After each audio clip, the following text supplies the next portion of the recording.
Abraham a dû faire face à une épreuve que peu d'entre nous connaîtront.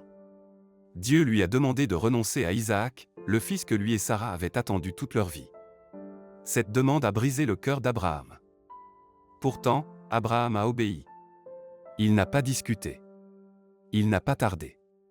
Il n'a même pas rappelé à Dieu ses promesses concernant Isaac. Il a simplement obéi. Après cela, Dieu a dit, « Je sais maintenant que tu crains Dieu, puisque tu ne m'as pas refusé ton fils unique. » Cette histoire révèle une puissante vérité, ceux qui craignent Dieu le démontrent par l'obéissance. Aujourd'hui, les appels de Dieu exigent le même esprit de confiance et d'abandon.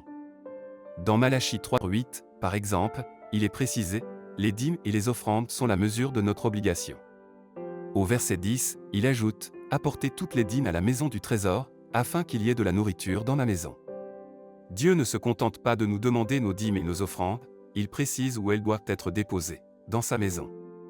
Si vous craignez Dieu, vous êtes invités, comme Abraham, à lui exprimer votre révérence, non seulement par des paroles ou des sentiments, mais par des actes fidèles, en suivant ses directives, même dans les moments difficiles. Restituer la dîme et les offrandes de la promesse est plus qu'une simple transaction financière. C'est une réponse de foi, une déclaration. Une déclaration de confiance dans la providence de Dieu et l'obéissance à sa parole. En rendant notre dîme et nos offrandes de promesse, offrandes régulières et systématiques, puissions-nous faire passer nos désirs en dernier et Dieu en premier.